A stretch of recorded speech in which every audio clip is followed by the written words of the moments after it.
This should have been the crowning moment of my career.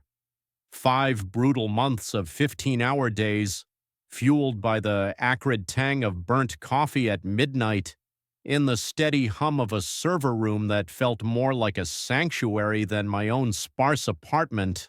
Every elusive bug cornered, every solitary dollar meticulously accounted for, every sleepless night stacked like formidable bricks in the fortress I believed I was meticulously constructing for us, for Mariah and me. We were destined to be a united front, she and I, both deeply invested in seeing this company not just survive but truly thrive. Yet, in the bitter end, I was forced to confront the harsh truth. Team held a starkly different meaning for everyone else here. By the way, please like and subscribe if you enjoy stories like this.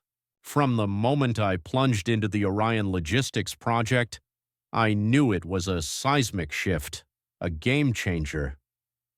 Orion wasn't merely another client. It was the launching pad that would catapult our modest tech consultancy into the glittering stratosphere. The numbers, cold and irrefutable, sang a symphony of success, a staggering double the revenue in a single year. I could almost see the glowing figures dancing behind my eyelids each time I closed them, a shimmering promise of the future. Every morning before the sun dared to peek above the horizon, I'd hit the office, my breath a fleeting wisp in the pre-dawn chill, my mind sharper than the bitter sting of the first coffee. I'd settle into the familiar embrace of my battered laptop, notes piled high like forgotten ambitions, and painstakingly build the system that would orchestrate Orion's supply chain to run not just smoothly, but with the fluid grace of a symphony in code. I knew every line of that intricate proposal better than my own reflection, each nuance a part of my very being. So when Raymond, my father-in-law, the CEO of Vertex Consulting, the man who presided over every meeting like a benevolent, unchallengeable dictator, strolled over, that practiced, insincere grin plastered across his face, I didn't even flinch. "Adrian," he purred, his hand alighting on my laptop with the sanctimonious gravity of a priest blessing an altar. "I'll handle the client meeting. You're simply not senior enough to lead something of this magnitude, this high stakes." I stared at his hand, a fleeting second where I imagined he'd left a permanent fingerprint on the brushed aluminum, an indelible mark reminding me of who truly wielded power in this domain. My throat constricted, suddenly parched. "But I built this," I managed to articulate, the words small, flat, even to my own ears, a frail whisper against the looming presence of his authority, every solitary piece of it. His smile remained perfectly intact, unyielding. "You did excellent work, son, but Martin and Celeste will be joining me today. They're far better suited for this level of client engagement." He used that condescending tone, the one that made you feel like a child being patronizingly patted on the head, as if I were the helpful nephew who'd competently carried the luggage but could never ever be permitted to sit at the grown-up table. I watched in stunned silence as he effortlessly scooped up my meticulously crafted slides, the very ones I had slaved over for weeks, each bullet point, each intricate diagram, each meticulously reasoned line of logic, gone from my screen, now held firmly in his grasp. My chest tightened, a vice grip of burgeoning frustration. I yearned to snatch them back, to leap to my feet and unleash a torrent of righteous fury, to scream that they possessed no comprehension of the system, that they would never truly grasp the profound intricacies of the dynamic allocation protocol or the sophisticated machine learning adaptation layers I had specifically engineered for Orion's sprawling, decentralized clusters. But all that escaped was a thin, bitter, self-deprecating laugh. He nodded once, a gesture of absolute satisfaction, then pivoted smoothly on his polished shoes, motioning for Martin and Celeste to fall into step behind him. Martin, who had once embarrassingly asked me how to reset his corporate laptop's password. Celeste, who wore her MBA like impenetrable armor, yet couldn't distinguish a sequel injection from a common bottle of ketchup. They both offered me quick, almost imperceptible smiles as they passed, fleeting barbs of hollow courtesy that barely concealed the barely contained relief that they, not I, had been chosen. As the conference room doors swung shut with a soft click, I was left utterly alone, with nothing but the deafening echo of my own frantic pulse reverberating in my ears. I sank back into my desk chair, the cheap plastic groaning beneath my weight, and stared at the terrifying blankness of the screen where my hard-won slides had once resided. The cursor blinked back at me, a silent, mocking eye as if impatiently awaiting instructions I no longer possessed. Through the cold, unyielding glass wall I could see them. Raymond, seated at the head of the table, an imperious figure. Martin gesturing erratically like a marionette, his movements devoid of true understanding. Celeste flipping through my slides, with the casual, dismissive arrogance of someone who had never in her entire privileged existence penned a single line of code. My stomach churned, a vile concoction of rage and helpless despair. I wanted to stand, to march into that room, to tear down their charade, to scream at them what they were obliviously missing, that without my presence, without my intimate knowledge, the system was nothing more than a hollow shell, a gleaming, polished car utterly devoid of its engine. I closed my eyes, the weight of the moment pressing down on me. I thought of the countless nights Mariah and I had spent locked in hushed arguments over my relentless work hours, the missed dinners, the birthdays I'd sent inadequate apologies for, the sheer exhausting sacrifices I had made for this company, for her family, for us. And here I was, brutally locked out of the most pivotal meeting of my entire professional life. I leaned forward, resting my elbows on my knees, and through the suffocating silence I could almost hear Raymond's voice, smooth as aged velvet, weaving his deceptive narrative to the Orion team about the shimmering future of logistics, about Vertex's boundless capabilities, all while standing firmly upon the very foundation I had painstakingly constructed. Every saccharine word he uttered was pilfered directly from the sweat on my brow. I envisioned Martin clumsily attempting to explain the intricate technical framework, utterly failing in his inadequate explanation.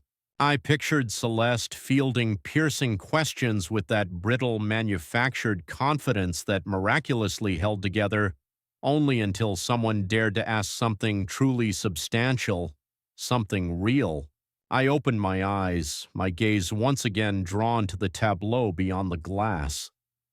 I observed Raymond pause, his hands steepled in that familiar theatrical gesture, leaning forward just so, embodying the benevolent father figure he so masterfully played. I saw Celeste nodding enthusiastically and Martin striving desperately to appear deeply engaged. And then I saw her, Dr. Eliza Morgan, the formidable CTO of Orion Logistics. Her arms were crossed, her expression a perfect, unreadable mask. But her eyes, those eyes were sharp, incisive, dissecting every word they dared to utter. My heart kicked, a violent, desperate drum against my ribs. Eliza Morgan did not suffer fools. I had devoured every scrap of information about her, her groundbreaking patents, her revolutionary research, her ruthless, relentless climb through the cutthroat ranks of the industry. She was the one who had insisted on a technical deep dive during the pitch, the one who had specifically requested the lead engineer, the engineer I should have been, the one I should have been addressing directly. Yet here I was, exiled to the other side of the glass while they paraded my work, my very essence, without me. Something tightened in my chest, a slow-burning ember of rage that began as a mere candle flame, then roared to a terrifying, all-consuming inferno. This was not patience. This was not respect. This was a razor pressed against my very identity, and I was not going to let it happen. Not again. Raymond, a true master of optics, held court in that conference room. Even from my isolated desk, I could observe his masterful control. He leaned forward just enough to convey engagement, but never so much as to betray a hint of desperation. His custom suit, impeccably tailored to his lean frame, exuded an understated authority, and that practiced smile, the one that never quite reached his eyes, was his ultimate weapon. He wielded it with the precision of a magician's wand, to distract, to misdirect, to conjure the illusion that people were witnessing something that simply wasn't there. And from behind the glass I watched him brandish it, a silent, deadly instrument. To his left, Martin wore that same obsequious grin, a permanent fixture when basking in the glow of power, nodding incessantly like a deranged bobblehead every time Raymond so much as breathed. Martin possessed a peculiar knack for regurgitating other people's ideas in a manner that astonishingly made him appear insightful. But I knew better. He had once, incredulously, asked me how to change a font size in PowerPoint, and now here he was, flipping through my slides as if they were the products of his own intellectual prowess. Celeste, positioned on Raymond's right, radiated the same cold, impeccable polish I had come to anticipate from her. Expensive, perfectly coiffed hair, immaculately manicured nails, the kind of unshakable confidence born from never once being told no. She clutched my slides with the casual, indifferent arrogance of someone who firmly believed the world owed her a coveted seat at every table. She didn't even bother to glance up as she scrolled through the meticulously prepared notes I had provided, her lips moving silently as if rehearsing lines she barely comprehended. From my solitary desk, I witnessed it all through the oppressive glass wall. Every dismissive glance, every smug smirk, every empty, hollow word that drifted between them like wisps of smoke. My stomach twisted into a knot of anger and utter helplessness, as if I had painstakingly constructed an elaborate masterpiece only to watch them nonchalantly drive it off a cliff. And then there was me, the tech lead, the son-in-law who disdained golf, who bypassed the obligatory happy hour schmoozing, who refused to feign laughter at Raymond's insipid jokes, the one who coded until his eyes bled, who pulled all-nighters to ensure every calculation was precise, every model ran flawlessly. I was the architect, the one who knew the system better than anyone, who could have elucidated every intricate variable, every potential risk, every monumental reward. But I wasn't invited. Raymond had made certain of that. My wife Mariah had attempted to console me when I recounted the humiliation. "That's just how my father is," she'd murmured, her voice soft, her eyes flitting away like they always did when she was caught precariously between us. "You know he respects your work, Adrian. You just have to be patient." But it wasn't patience, it was a razor, and each time she uttered those words I felt as if she were subtly asking me to simply vanish, to accept that my name, my very identity, mattered far less than his fleeting approval. I tried to shake it off, to redirect my focus to the blank screen before me, but the unforgiving glass perpetually pulled my gaze back to that room, that suffocating tableau of injustice. I watched, a silent observer, as Martin stumbled through a slide on the architecture, muttering something about modular scalability and dynamic clustering. His mouth moved like a broken toy, and I could clearly discern the mounting confusion etched onto the faces of the Orion team. And then I saw her again, Dr. Eliza Morgan. She was everything I had anticipated: stern, razor sharp, the kind of leader who possessed no tolerance for nonsense. Her eyes were fixed on Martin with an almost predatory intensity, the same focus I had once witnessed in a documentary on apex hunters: calculating, patient, waiting for a weakness to inevitably reveal itself. Her arms were folded tightly across her chest, a single eyebrow arched in a subtle gesture that visibly made Martin sweat. I could almost hear the relentless ticking of a clock as the agonizing seconds stretched into eternity. Celeste, in a desperate attempt to interject, flashed that patented PR smile of hers, spewing a rapid-fire string of meaningless buzzwords: strategic synergy, holistic integration, adaptive frameworks. She delivered it all in that sing-song, saccharine voice that made me want to shatter the glass separating us. Eliza's gaze flickered to Celeste for a fleeting second, sharp and dismissive, then snapped back to Martin. I knew that look.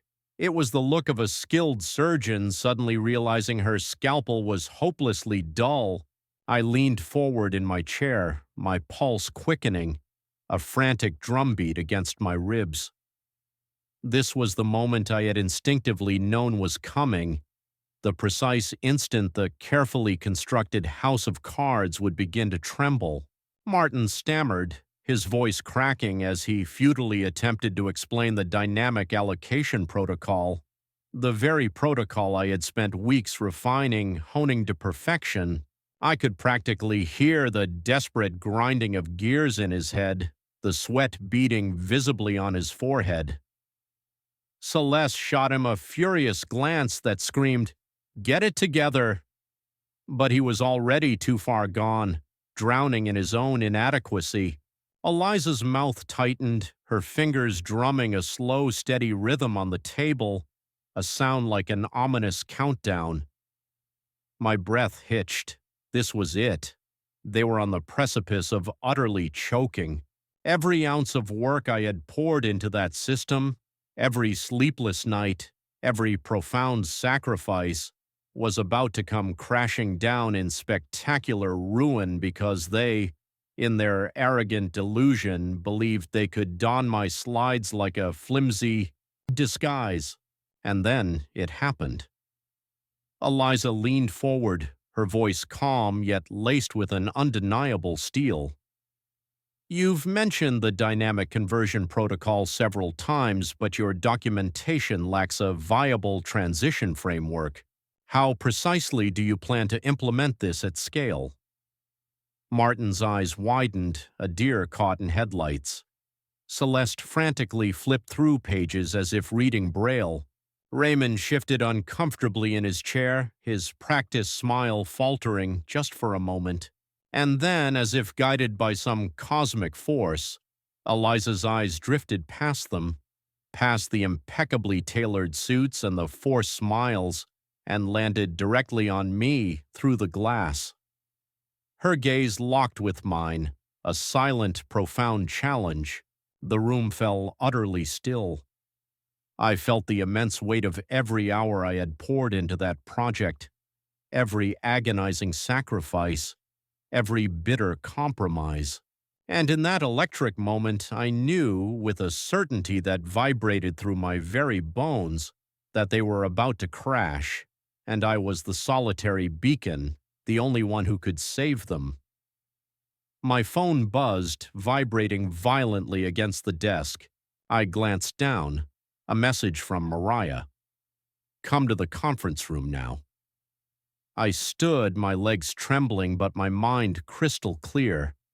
This was my moment, the one they hadn't anticipated, the one they couldn't control. And as my hand reached for the cold door handle, I felt something deep inside me settle, a primal fire that had been patiently waiting for the precise breath of air to ignite. 3 nights prior, I had made a decision, a choice I never imagined I'd possess the sheer nerve to execute. It wasn't impulsive. No, it was the raw crystallized product of too many sleepless nights and far too many backhanded compliments from individuals who had never, in their pampered lives, penned a single line of code, yet somehow believed they owned every line I meticulously crafted. After Raymond's last insipid "good job, son" speech, I had remained at my desk, staring at the vast, intricate codebase. Every file, every function, every subroutine, my fingerprints were all over them, an indelible testament to my tireless dedication. And that's when the audacious thought had struck me. What if I didn't let them take everything? What if just this once I refused to let them strip my name from my own creation and parade it around like a stolen trophy? I opened the presentation slides that Martin and Celeste would inevitably use in the meeting, the very same ones Raymond had so imperiously insisted on taking. I scrolled directly to the slide detailing the dynamic conversion protocol, the beating heart of the entire system, the singular piece that elevated everything else beyond mere fancy charts and hollow marketing jargon.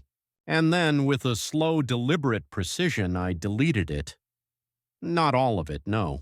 Just enough to leave a gaping, unfillable hole that no one but me could possibly bridge. The key component, the variable sync layer, the very essence that made the system bulletproof, didn't reside on the company's shared drive. It didn't even exist in my email. It lived solely in my head, intricately woven into the fabric of those countless nights I had spent working until my eyes bled. It was mine, and if they dared to want it, they would have to humble themselves and ask me. I hadn't dared to tell Mariah. She had always been the peacemaker, the perpetual bridge builder between me and her formidable father, between my demanding world and their privileged one.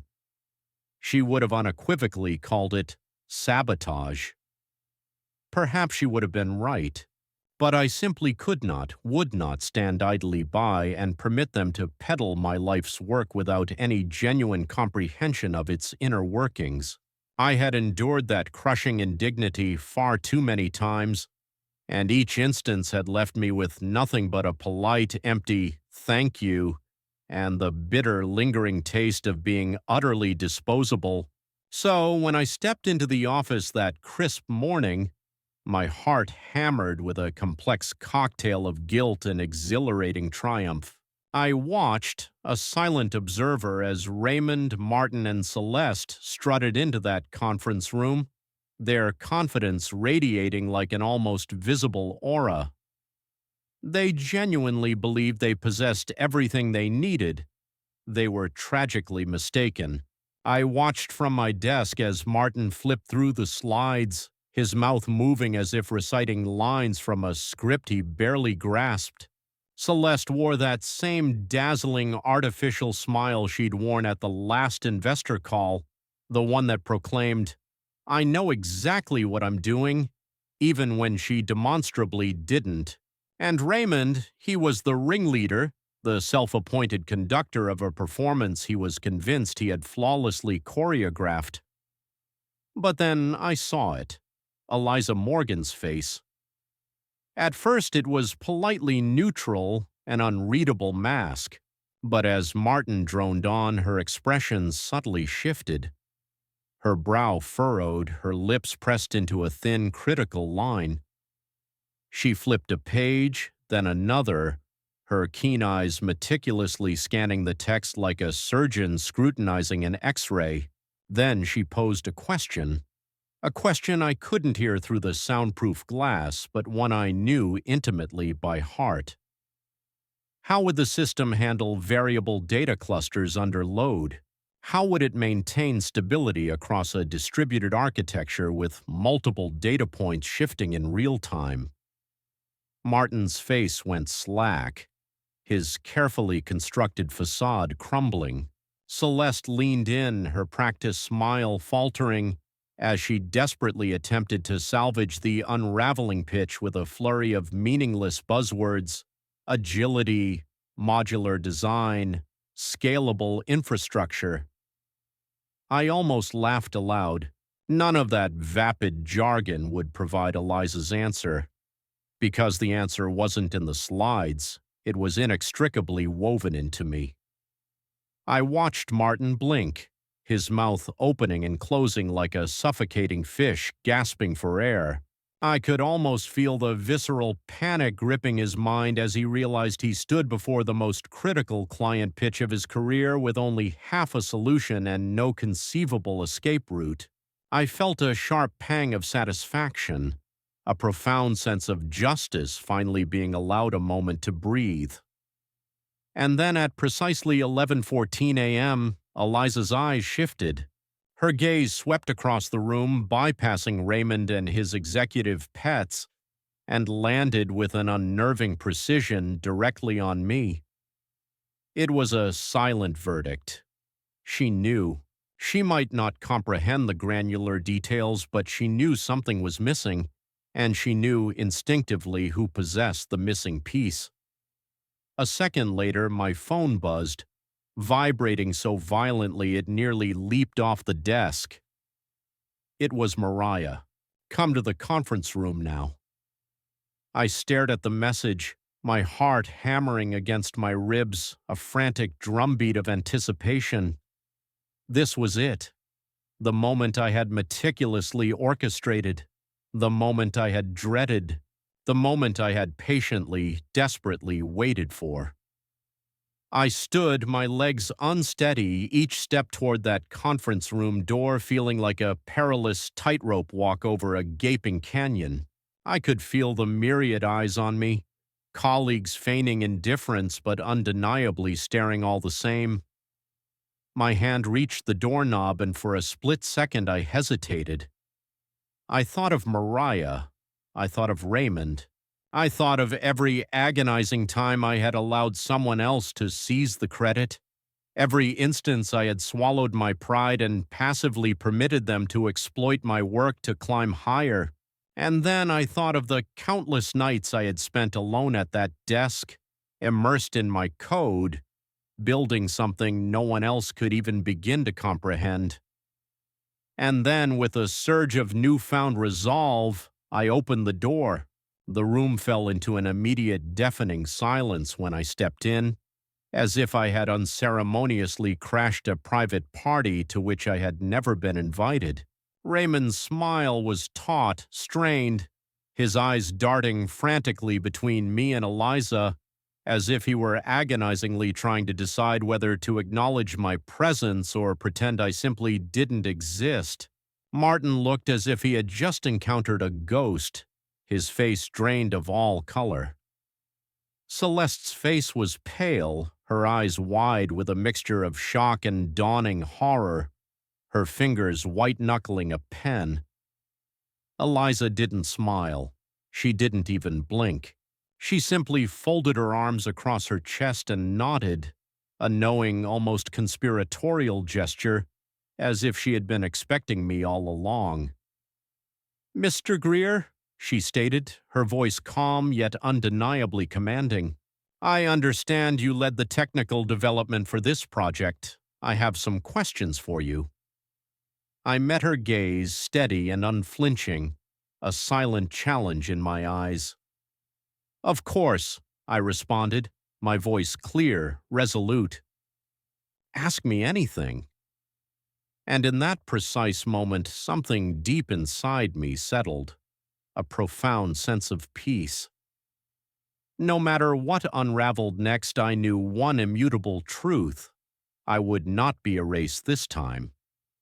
I walked into the conference room like a man stepping into his own trial, the air thick and charged with the palpable tension of half-whispered accusations and the stale, cloying smell of corporate cologne.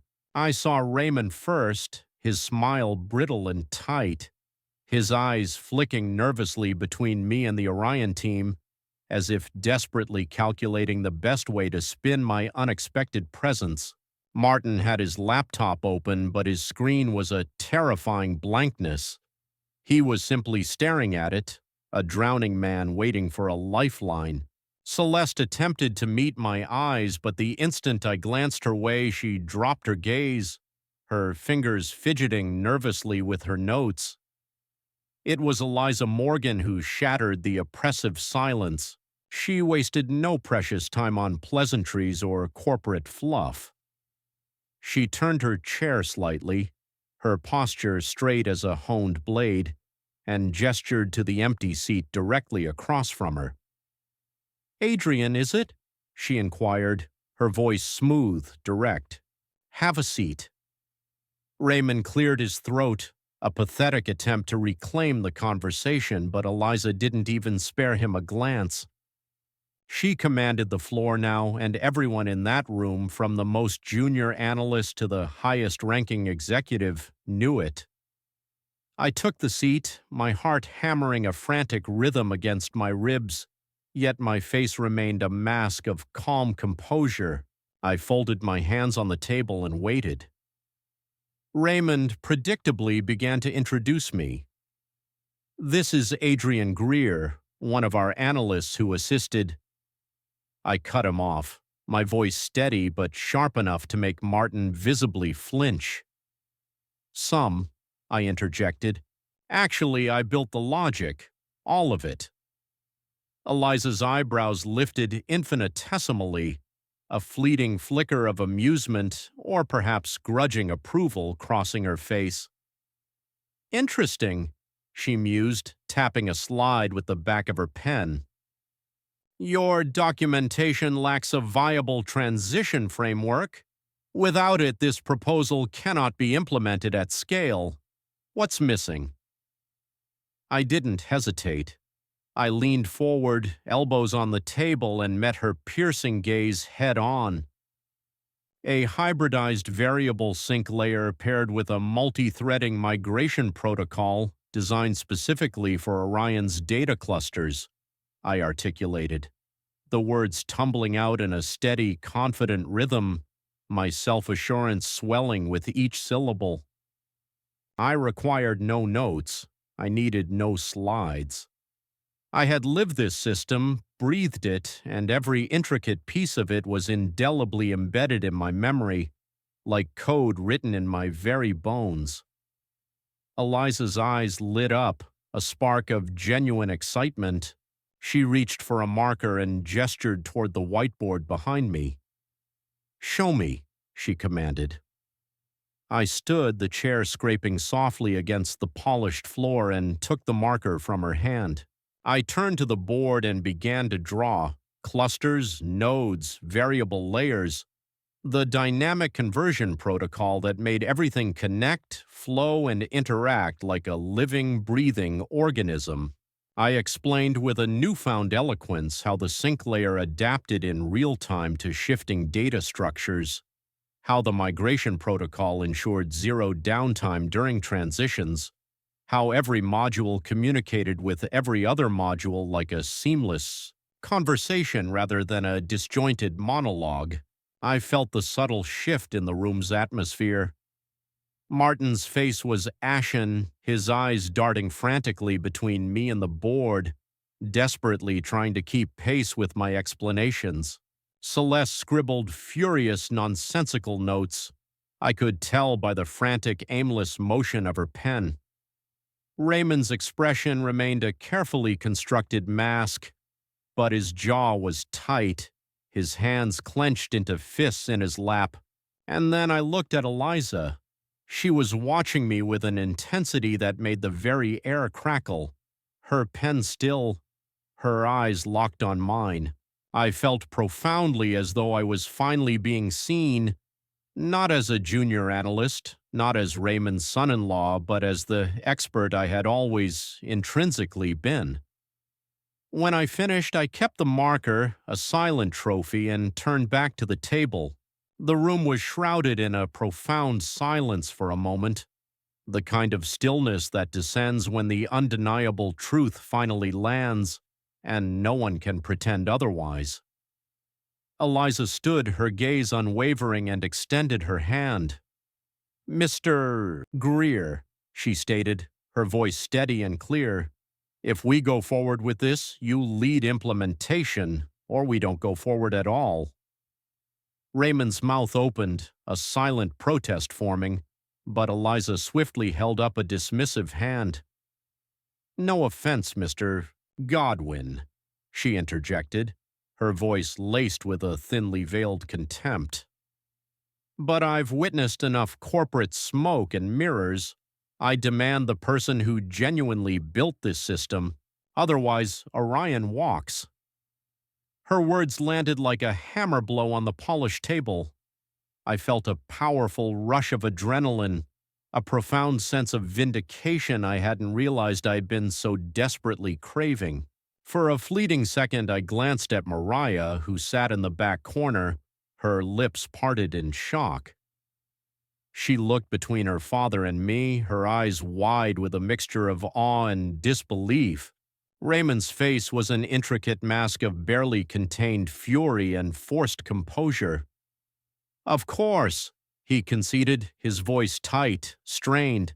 "Adrian will lead the rollout." I felt his words like a direct challenge, a line drawn irrevocably in the sand. I turned to Eliza and shook her hand. Her grip was firm, her eyes unblinking. "I look forward to it," I affirmed. She gave a curt, acknowledging nod, then turned to gather her team.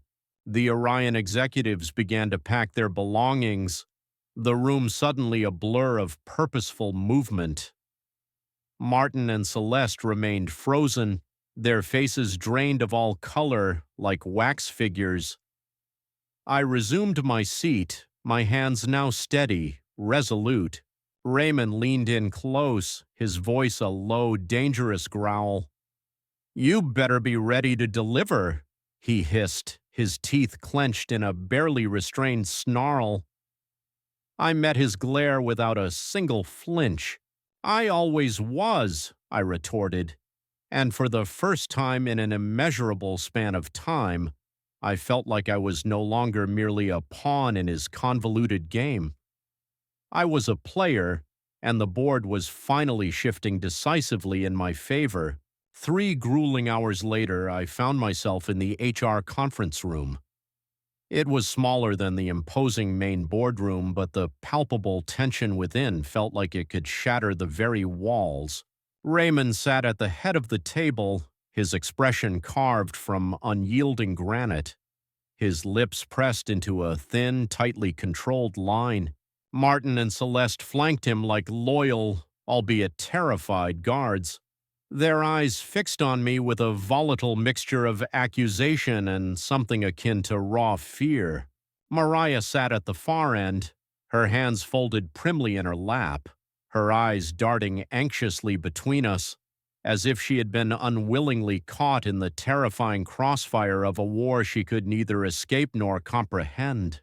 HR's lead, a woman named Karen, with perfectly coiffed hair and a voice that scraped like a paper cut, cleared her throat and, without preamble, launched into the charges. "Mr. Greer, you are being reviewed for possible misconduct, including withholding vital information, undermining leadership, and making the company look foolish in front of a critical client." She didn't even blink as she recited the litany, as though being accused of sabotaging one's own project were an everyday occurrence. I leaned back in my chair, forcing myself to breathe evenly, to appear unperturbed. I had known this moment was inevitable the instant Eliza Morgan had clasped my hand. I had made my move, and now Raymond was making his. He believed he could bury me beneath a mountain of corporate protocol and political maneuvering, but he had grievously underestimated just how thoroughly prepared I truly was. "I'd like to respond to those allegations," I stated, my voice calm even. Karen gave a tight, reluctant nod, and I opened the folder I had brought with me. a thick, meticulously organized stack of emails, drafts, notes, and timestamps that I had painstakingly curated over months of late nights and long solitary weekends. I laid them out like cards in a high-stakes game. Every email, every draft, every internal memo I've ever sent about the Orion project is here, I declared, sliding them across the table toward Karen. You'll see that every key component of the system was developed by me. Every critical piece of logic came from my hands. And if you'll notice, every single presentation slide that was used in the pitch was prepared and authored by me. I watched as she flipped through the pages, her brow furrowing, her lips pressing together in growing consternation. Martin shifted in his chair, his knee bouncing with a nervous tick. Celeste stared intently at the table, pointedly avoiding my gaze. Raymond remained utterly motionless, his hands folded like a priest poised to deliver a damning sermon. I turned to face him directly, holding his glare. You took my work and tried to present it without me. You undermined me, I asserted, my voice steady, but sharp enough to slice through the tension. If I hadn't stepped in, you would have tanked the deal in front of our biggest client. I didn't undermine the company, I saved it. His nostrils flared. You acted against the company's best interests, he snapped, his voice tight with barely contained fury. You withheld a key component because you cut me out, I shot back, the words sharper than I had intended, imbued with the raw frustration of years. You thought you could take the credit without understanding what you were selling.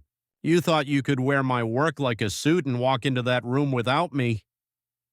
Even Mariah flinched at the unexpected heat in my tone. For a single elongated heartbeat, the room fell into a stunned silence. Karen looked between us, her eyes wide with apprehension. Martin and Celeste shifted uneasily in their seats, the immense weight of the moment pressing down on all of us. Raymond opened his mouth to speak, but before he could, Karen's phone buzzed insistently on the table. She frowned, picked it up, and read the screen, her eyes widening perceptibly. "Mr. Godwin," she stated, her voice tight with a sudden dawning realization. "We've just received an email from Dr. Eliza Morgan." Raymond's jaw tensed. What does it say? Karen read it aloud, each word a relentless nail hammered into the coffin of their spurious accusations. "I am writing to formally state that Vertex's success in securing our contract is due to the work and direct involvement of Adrian Greer. I insist that Adrian Greer be assigned as the lead for the Orion project, reporting directly on all implementation matters. Failure to comply with this requirement will result in the immediate withdrawal of our contract." The room fell into a profound, suffocating silence. Even the gentle hum of the AC seemed to fade into nothingness. I watched the color drain from Martin's face. Celeste's eyes flicked to me, then quickly away, as if she couldn't bear to look at the undeniable truth staring her in the face. Mariah's lips parted, her eyes wide with a complex mixture of shock and something that looked suspiciously like relief. Raymond's hands clenched into impotent fists. You started," he stammered, his voice choked with rage. "No," I interjected, my own voice low and steady, the kind of voice that comes from too many sleepless nights and far too many years of being underestimated. "She demanded it, Raymond, not me. She saw the truth, that you were willing to sell a product you didn't understand, a system you couldn't build. And she's not the type to be fooled by suits and handshakes." Karen cleared her throat, a fragile attempt to regain some semblance of control. "Given the client's explicit requirement and the documentation provided by Mr. Greer, we have no choice but to comply."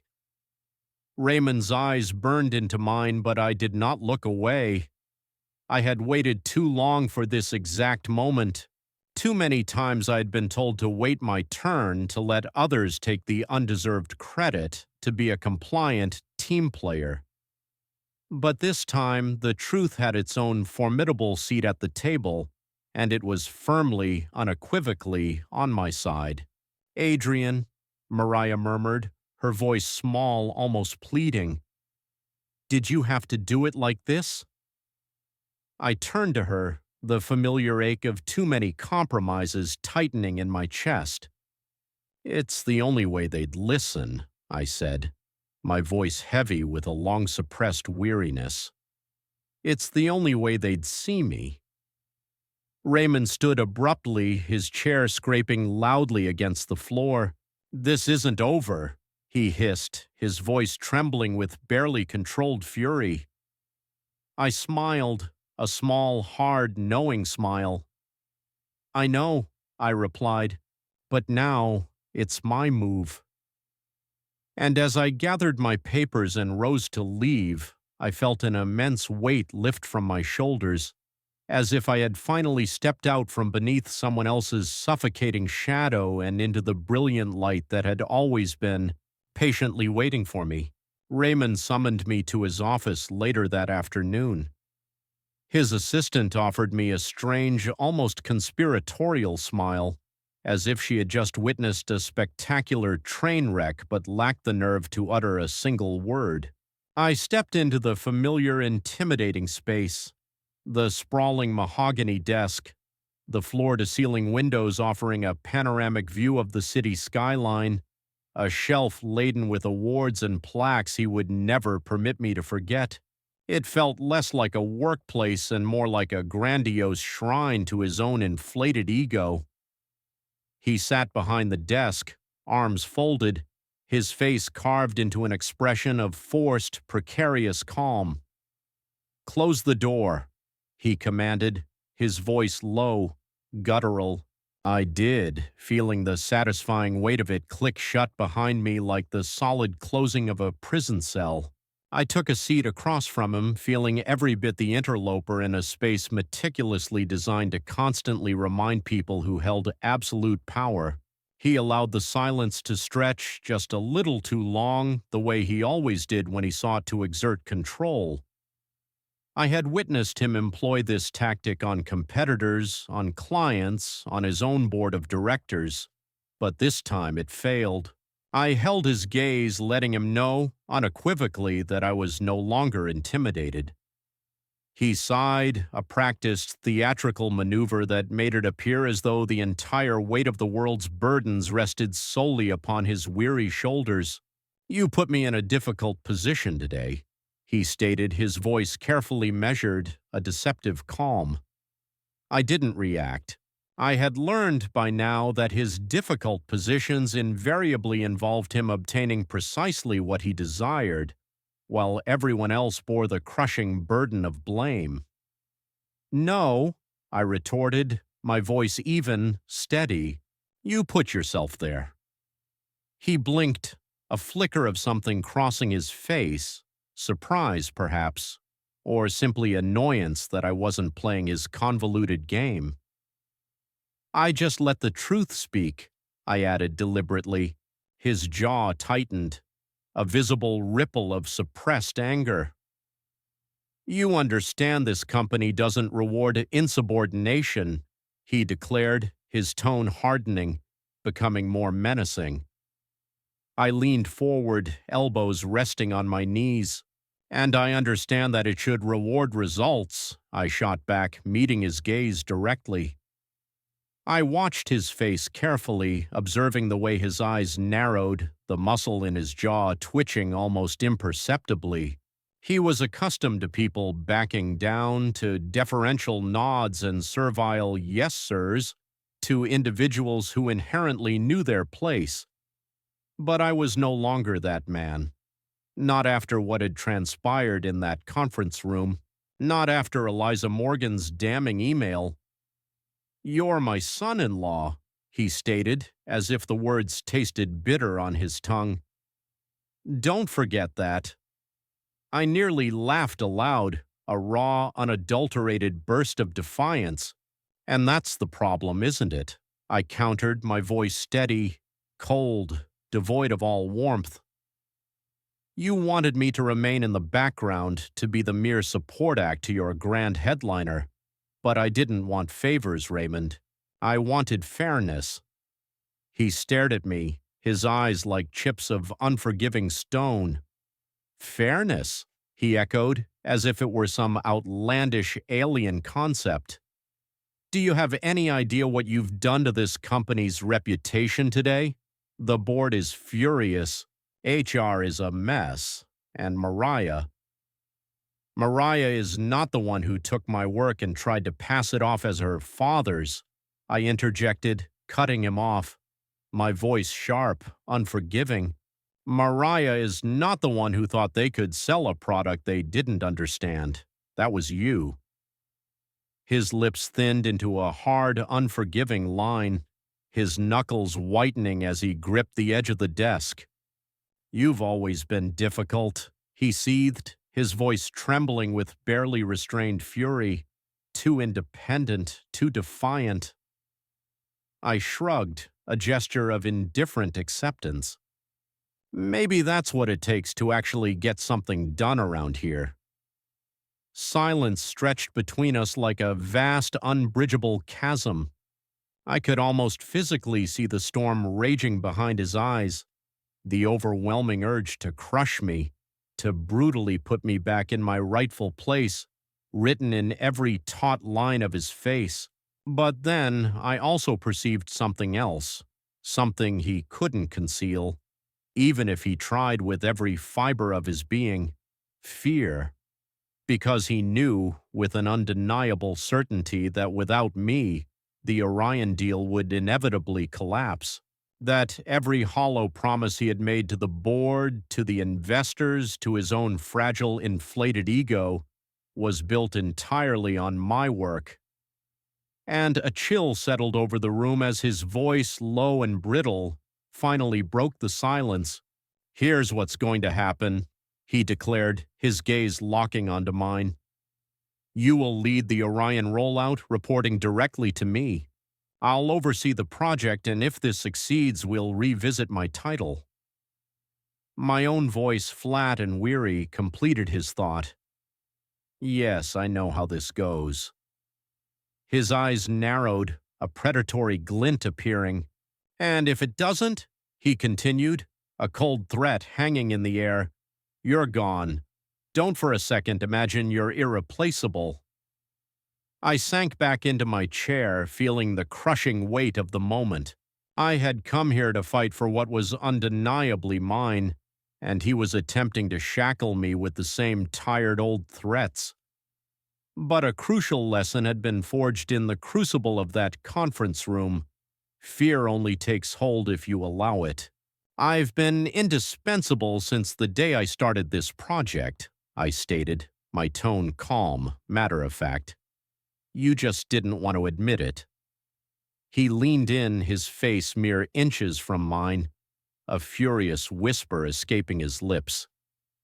Don't test me, Adrian. I'm still the CEO of this company. Don't forget who gave you this opportunity in the first place. I met his stare, unflinching. And don't forget who saved your ass in front of Orion, I retorted. Eliza Morgan didn't just choose me to lead this rollout, she demanded it. If you believe you can replace me, then you clearly misunderstand the very system you're trying to sell. His face flushed a dangerous crimson, a vein throbbing at his temple, yet no argument escaped him. He knew with a certainty that burned him that I was right. I rose, gathering my folder. I will deliver, I affirmed, my voice unwavering, because I believe in the work. But I will not do it to salvage your pathetic pride. I'm doing it because it's mine, and because I refuse to let my name be buried beneath your petty politics. I turned to leave, pausing at the door, one last declaration echoing in the charged air. Respect isn't given, I added, glancing back at him. It's earned, and it's protected. I didn't wait for his reply. I walked out of that office, head held high, the city skyline ablaze beyond the glass, a shimmering promise against the fading day. I didn't know what tomorrow would bring, but for the first time in a long time, I knew I was done letting others define my worth. From this moment on, I was the architect of my own legacy. Days later, immersed in the hum of servers and the quiet whir of performance tests on the Orion module in the lab, my phone vibrated with a sharp buzz. Eliza's name flashed across the screen. For a moment, I let it tremble in my hand, feeling the immense weight of the incoming call.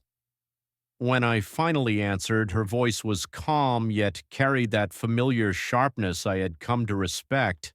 "Adrian," she began, her words direct, "we're ready to proceed, but with conditions." I leaned against the workbench, the rhythmic pulse of the servers a backdrop to my own racing thoughts. "Conditions?" I queried, a premonition already forming. Eliza didn't hesitate. "We want you formally leading the rollout. No more of this one of our analysts nonsense. I want your name at the top of every report, every milestone." Something tightened in my chest, a blend of disbelief and sweet vindication. "That's what I want too," I responded, my voice steady. "Good," she replied, her tone firm. "I also want quarterly reviews directly with me, not with your executive team. I'm not interested in Martin's buzzwords or Celeste's spin. I want to talk to the person who actually understands the system."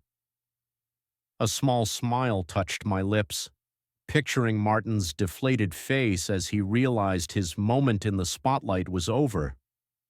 "I can do that," I affirmed.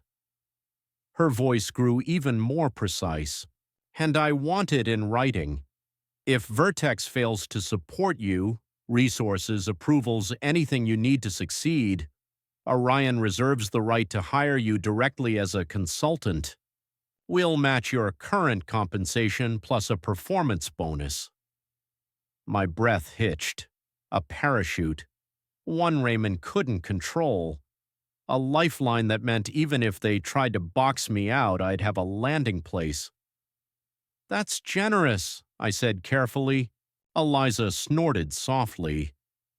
"It's practical. Talent like yours shouldn't be trapped behind corporate glass. I've seen too many good engineers ground down by politics." I let her words sink in, a revelation dawning. She was offering something no one else ever had, an acknowledgement that I mattered beyond the confines of a single company's hierarchy. A safety net, yes, but more profoundly, respect. "I want that too," I finally declared. "I want to be recognized for what I've built, not who I married." A brief silence hummed on the line, then Eliza spoke again. "I'll send over the agreement. You'll need to have your legal team review it." I chuckled softly, envisioning Raymond's reaction to that clause. "Oh, I'll make sure they do," I promised. She paused. "Don't let them push you around, Adrian.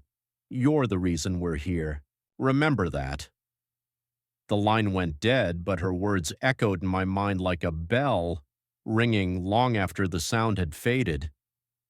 I set my phone down, staring at the server rack, feeling as though I had just been handed a lifeline.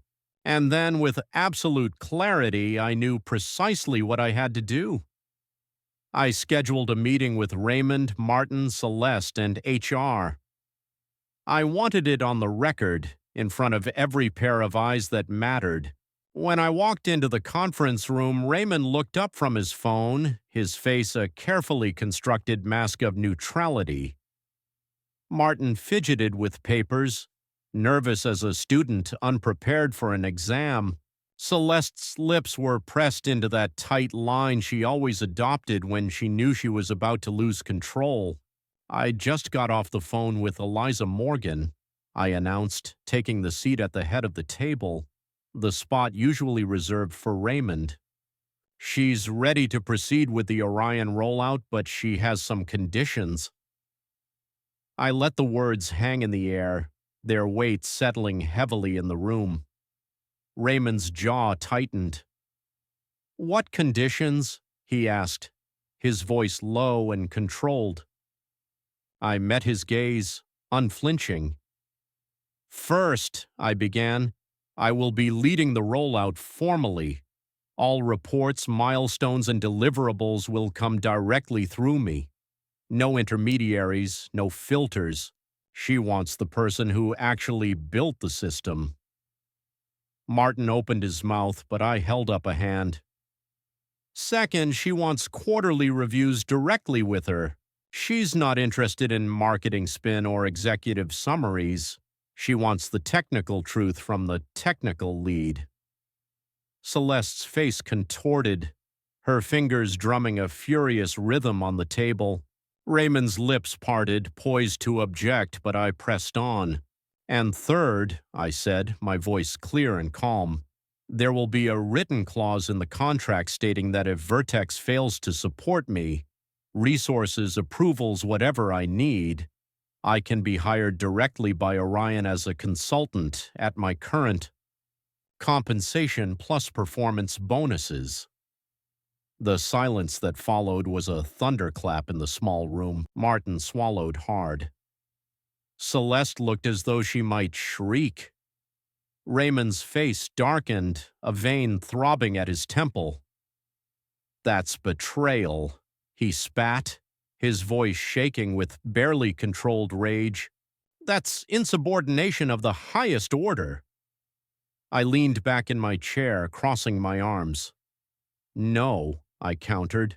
"That's insurance. For me, for Orion, and for the system I built. I'm not going to let this project fail because of office politics." He slammed his palm on the table, making Martin jump. "You're putting a noose around this company's neck," he growled. I met his eyes, my own voice cold. "No, Raymond. You did that when you tried to take credit for my work without understanding it. I'm just ensuring that if you sabotage this, I won't be the one who falls." HR cleared her throat, her eyes darting between us. "It's a reasonable clause given the client's insistence," she said carefully. "We can work with legal to draft it." Raymond stared at her as if she had just kicked his dog. "You're all spineless," he muttered, his voice barely audible. I stood, gathering my notes. "Spineless or not, this is happening," I declared. "Because Eliza Morgan sees the truth, even if you don't. She knows the value of the person who actually built the system." I paused, looking at each of them in turn. "I'm not asking for permission anymore. I'm stating the terms. If you can't handle that, Orion is more than willing to take me on their own." With that, I left the room, my pulse steady, my head held high. I didn't look back. I had fought too hard to stand in anyone's shadow now. The all-hands meeting was scheduled for 9 a.m. sharp, and by 8:45 the entire company had gathered in the main conference room. Whispers rippled through the crowd, people glancing around as if awaiting an impending storm.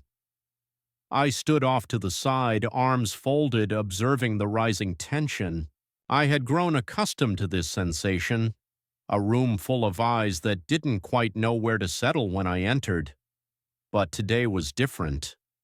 Today I held the leverage and everyone sensed it.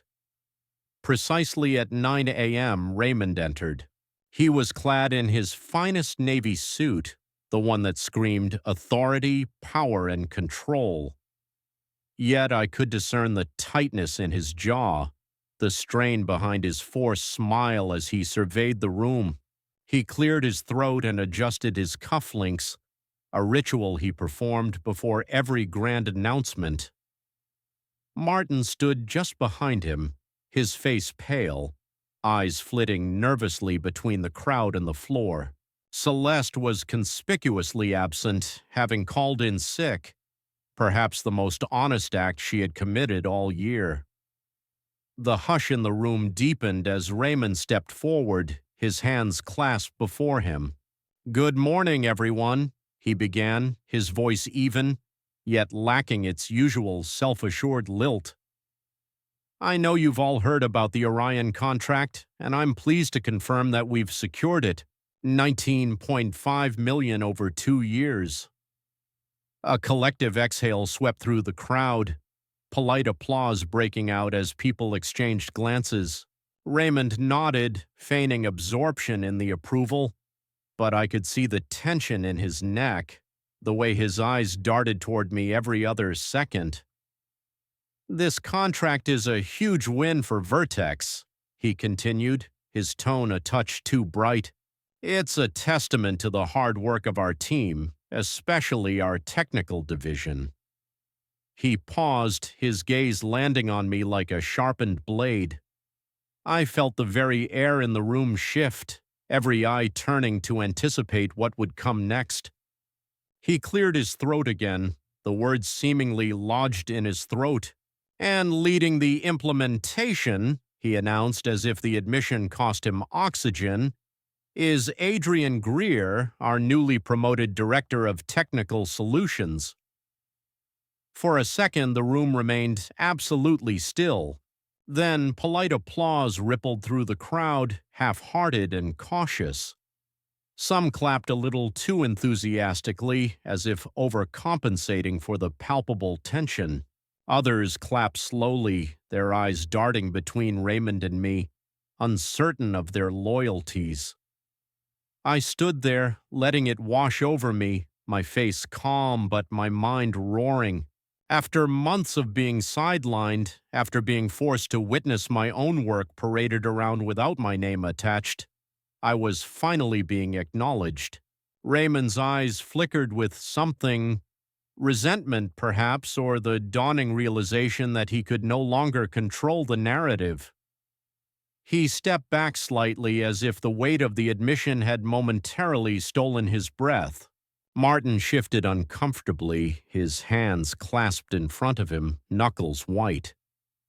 I caught his eye, and he quickly looked away, his cheeks reddening. "I didn't expect a thank you. I didn't need one. This wasn't about gratitude, it was about respect, and that had never come easily in this place." From the back of the room, I saw Mariah. She stood by the door, arms crossed, her face unreadable. Her eyes met mine for a fleeting moment, and I couldn't decipher her thoughts. She had always been a mystery that way, half loyalty, half fear of rocking the boat. After the applause faded, murmurs began to sprout like weeds after rain. I heard my name whispered, saw heads turn. I had become the headline, the story that could no longer be ignored. Raymond cleared his throat once more, forcing his smile back into place. "Thank you all," he said, his voice strained. "Let's make this project a success." He stepped away from the microphone and the crowd began to disperse, people glancing at me with a mix of curiosity and something akin to caution, as if unsure who I was anymore. I remained where I was, letting them file out. I didn't rush to greet anyone. I didn't need to. I had spent too many years chasing approval that was never going to come. Now I was standing in the light, and it felt profoundly right. Raymond approached me, his face a careful mask of fatherly concern. "We'll talk in my office later," he said, his tone clipped. I nodded once, denying him the satisfaction of a deeper reaction. "Of course," I replied. He turned and left, Martin trailing after him like a lost puppy. I felt a presence beside me and turned to see Mariah, her eyes searching mine. "Did you have to do it like that?" she asked, her voice low, almost a whisper. I studied her for a long moment, the question hanging between us like a challenge. "Did you have to stand by and watch him do it the other way?" I finally retorted, my tone even, yet carrying a weight I knew she felt. She looked away, her lips pressing together, and I felt a pang of sadness for what we had become. Two people standing on opposite sides of the same story. I wanted to reach for her, to tell her I was still the same man who had brought her coffee at midnight while she studied, the same man who cheered for her every victory. But I couldn't. Not now. Not with everything between us. Some truths didn't need explaining, and some questions didn't need answers. I watched her walk away, her steps slow, her head bowed. And for the first time in a long time, I felt like I wasn't the one who had to look away. I turned and headed for my office, the title of Director of Technical Solutions ringing in my head like a triumphant bell. It wasn't just a title, it was a stake in the ground, a marker that declared I wouldn't be erased again. I wouldn't be silenced. As I sat down at my desk, a quiet satisfaction settled over me. The fight wasn't over, but for the first time I was fighting from a place of strength, and that made all the difference. I wasted no time after that announcement. Raymond might have tried to salvage his pride by framing it as a company victory lap, but I knew the truth. This project had always been mine, and now, finally, I had the authority to run it the way it deserved. I built my own team, handpicking individuals who understood the value of real work over pointless politics. There was May from systems, sharp, analytical, the kind of engineer who could diagnose a problem from 3 lines of code and have a fix before you even finished asking the question. Owen from security, an ex-military guy who had once single-handedly rebuilt our entire cybersecurity framework after an audit nearly crippled our last project. Ravi from development, a quiet genius whose hands never stopped moving, his mind always 3 steps ahead of the rest of us. And Dami, a brilliant junior engineer who reminded me of myself. Hungry, underestimated, brimming with potential that no one had bothered to see. I gathered them in a windowless conference room, the kind of space Raymond would have dismissed as too low class for a high-profile project. And I laid it out straight. "We're building something that matters," I told them, standing at the whiteboard, marker in hand. "Orion is relying on us. I don't care about titles. I don't care about politics. I care about results. And if you're here, it's because I trust you to deliver." May looked at me with her sharp gaze and asked the question I'd been expecting. "What happens if Raymond and the others try to meddle?" Her voice was steady, but her eyes held the weight of every engineer who had ever been sold out by their own company. I met her gaze. "They'll try," I said. "Count on it. But they can't sell what they don't understand. We built the engine, we own the system. They might try to take credit, but they'll fail because they don't have the knowledge to sustain it." Owen leaned back in his chair, arms folded. "So we're a rogue unit now." I gave him a tight smile. "We're the unit that actually delivers," I corrected. "Call it what you want." That made Ravi chuckle, and even Dami cracked a grin. The tension in the room eased just enough for me to see the spark catch fire. These were people who had been underestimated, overlooked. The quiet ones who carried the weight of the company while others basked in the spotlight. I knew what that felt like, and I'd be damned if I let them go through it alone. We dove into the work. Days blurred into nights. Lines of code into intricate architecture diagrams. Flowcharts into whiteboard sketches that filled every inch of available space. We worked shoulder to shoulder, fueled by caffeine, purpose, and the quiet rage of people who knew they'd been left behind. Every day I saw the same hunger in their eyes that I felt in my own chest. We weren't just building software, We were building proof. Proof that the ones they called support were actually the backbone of this entire operation. When the Orion team arrived for the first milestone review, I made sure we were ready. Eliza walked in with her team, as sharp as ever, scanning the room like a general assessing her troops. She wasted no time on small talk. "Show me what you've got," she commanded, and we did.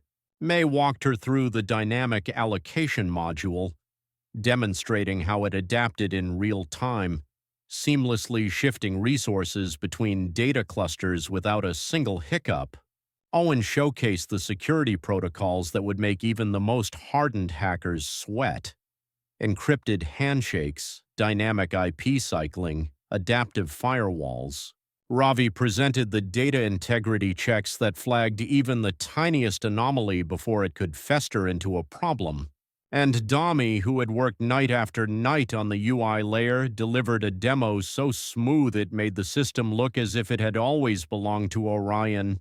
Eliza watched it all, nodding occasionally, asking the kind of incisive questions that proved she knew precisely what she was looking at. When it was over, she turned to me with that rare smile that felt like a reward in itself. "This is what partnership looks like," she said, her voice carrying enough weight to make even the skeptics at Vertex sit up and pay attention. I felt a swell of pride, not just for myself, but for my team. For every late night, every missed dinner, every sacrifice they had made to get us here. We weren't just a footnote anymore, we were the headline. But victory, I learned, comes with its own complications. Raymond now avoided me, communicating only through clipped emails that felt vetted by a lawyer. Celeste, ever the chameleon, attempted to salvage her relevance, inserting herself into investor calls and pretending she had been at the heart of the Orion project from the very beginning. I let it slide the first time, chalking it up to the same old politics. But then she did it again, this time on a major call with stakeholders, painting herself as the technical lead who had overseen the project's development. That was the last straw. The next day, I joined the weekly investor call. When her voice hit the speaker, polished and confident, spinning a tale about her pivotal role in the project, I let her finish. Then I unmuted my line. "Actually," I said, my tone steady but carrying a quiet authority that left no room for argument. "I led every aspect of the Orion development. Celeste was not involved in the technical build. Any implication otherwise is inaccurate and should be corrected." The silence on the call was deafening. Investors shifted uncomfortably, and I could practically feel the heat emanating from Celeste's end of the line. I didn't wait for her response. I gave them the milestones, the achievements, the metrics that truly mattered, and I signed off with a simple, "Thank you for your continued support." After that, she never tried to take credit again. I no longer whispered, I no longer waited. I documented, I demanded, and I delivered. Every time someone tried to twist the narrative, I had the receipts. Every time someone tried to shade the truth, I brought the spotlight. We delivered Phase 1 of Orion in record time. Eliza sent a handwritten note, an actual handwritten note, thanking the team and praising the partnership.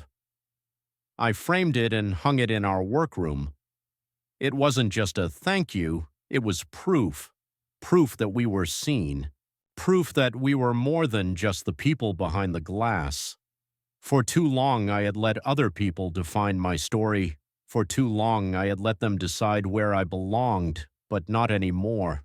I wasn't just building a system, I was building a legacy, one that couldn't be erased by a fancy title or a stolen slide deck. As I looked around at my team, May scribbling on the whiteboard, Owen testing the firewall, Ravi debugging code at a speed that made my head spin, Dami leaning over his laptop with a triumphant grin, I knew we were more than just a team. We were the underrated, the underestimated, the ones they never saw coming, and that I realized was our greatest strength. 6 months later, everything had shifted. The name Adrian Greer carried weight, not just within the hallowed halls of Vertex, but across the entire Orion partnership. The rollout had been a resounding success. 2 phases delivered, both ahead of schedule, both under budget. Even Eliza Morgan, who had begun with that no-nonsense edge, now spoke of me and my team with a respect that resonated throughout the industry. We were no longer a footnote, we were the standard. 2 new clients had materialized during that time, both requesting, no, demanding that Adrian's team lead their implementations. The words felt like a brand, a badge of honor I wore without apology. I saw the subtle shifts in the office. People who once dismissed me now paused to ask for advice. Martin gave me a wide berth, avoiding eye contact in the hallway. Celeste no longer dared to affix her name to anything that might cross my desk. Even Raymond, who had once sought to keep me in the shadows, was forced to acknowledge my role. He called me into his office one afternoon, the city skyline a glowing canvas behind him. He sat with his arms crossed, his expression a mask of forced civility. "You've made your point," he conceded, his voice quiet but laced with tension. I watched him closely, weighing every word before I spoke. "Good," I replied, leaning back in the chair, "because I'm not playing backup anymore." He shifted uncomfortably, as if the words stung in places he'd never admit. "You've built a reputation here," he continued. "People trust you. Clients trust you." I didn't smile. I wouldn't let him off the hook. "They trust me because I deliver," I said. "Because I've earned it, every single step of the way. Not because of my last name or my title or who I married." His jaw clenched. He extended his hand across the desk, a gesture that felt like a reluctant truce. "Congratulations," he said, his voice brittle. "You've proven yourself."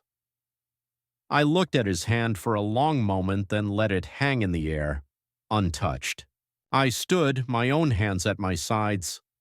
"Respect isn't handed out," I stated, my voice low and steady. "It's earned, and it's protected." I left him sitting there, his hand still outstretched, the words hanging between us like a challenge. As I stepped out into the hallway, I felt lighter than I had in years. Every step felt like a claim staked in the ground I had fought so hard to own. Just outside his office, Mariah waited, her expression complicated. She searched my face as though looking for the man she had once known. "You're different now," she said, her voice soft. I paused, my eyes steady on hers. "No," I replied. "I just stopped letting people speak over me." She opened her mouth as if to say more, but I didn't give her the chance. I turned away, walking down the hallway that now felt utterly mine in a way it never had before. Every door, every window reflected the man I had become, a man who had built something real, something that couldn't be taken away with a single handshake or a stolen credit slide. As I left the office, the sun hit my face, warm and sure, and I realized that for the first time in a long time, I wasn't afraid of what came next. Because I knew no matter what, they'd have to deal with me on my terms, and that was the real victory. Ladies and gentlemen, since you've listened to the end of this story, please subscribe to the channel and write in the comments which state you're watching from. Let's see what percentage of elite viewers make it to the end. And please kindly turn your attention to the screen after this message. There you'll find a full playlist of thrilling stories, a subscribe button for the channel, and our most captivating story. Click, enjoy, and thank you.